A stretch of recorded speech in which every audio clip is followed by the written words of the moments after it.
I certainly think we should address the RHCA. I think we're punting that down the road, and given the current state of affairs with the Supreme Court, I think it's definitely something we need to look at.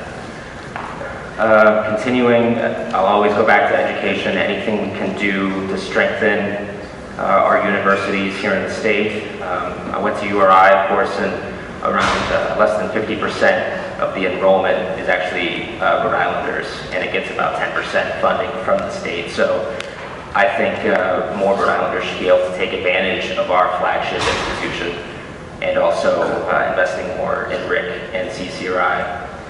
And the environment, climate change, I believe it's real, and we need to take steps as a state to address these concerns, especially in House District 41. In addition to the schools, our crown jewel is the reservoir. We're the water bearers for the state, as my campaign manager would say. We're less than 50% of the real estate and 60% of the drinking water for the entire state. So I really take pride in that, being a representative of the reservoir town. And so those are the three things I'm going to focus on. Thank you. Mr. Safford? Well, there's been a lot of talk about it, Office of Inspector General, and I do see that as an option. I do see it as a potentially corruptible option when other options exist.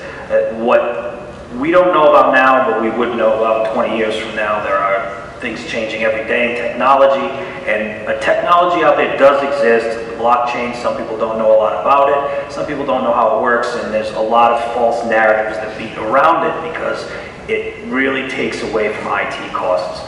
And there is an opportunity to use an open format GL budget blockchain. And essentially what that does is it takes each department's budget and puts it on the blockchain.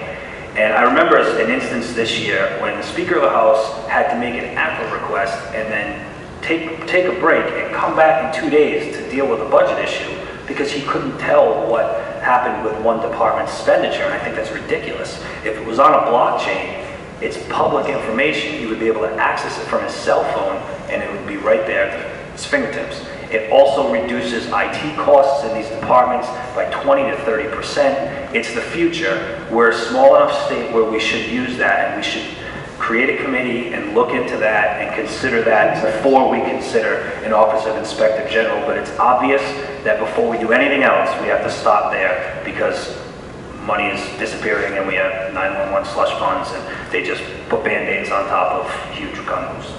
We need to do that. Dr. Pyne. 3 legislative agendas.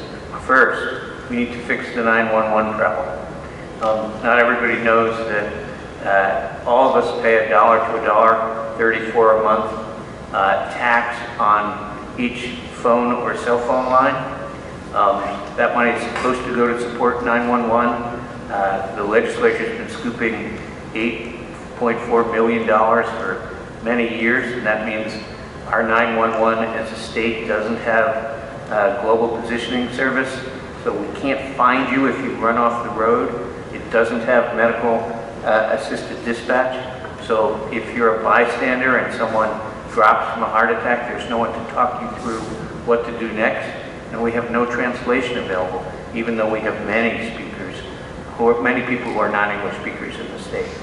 Second, we need to make sure that Scituate and Foster's voices are front and center in any discussions about the reservoir. And we need to do that by putting together a rural caucus. And third, we need to learn to use the advice and consent process, which is where the Senate has to approve any governor's nominee. And we need to start using that process to make sure that rural needs and values are understood and supported by all the governor's nominees to run a department or to run the public utilities.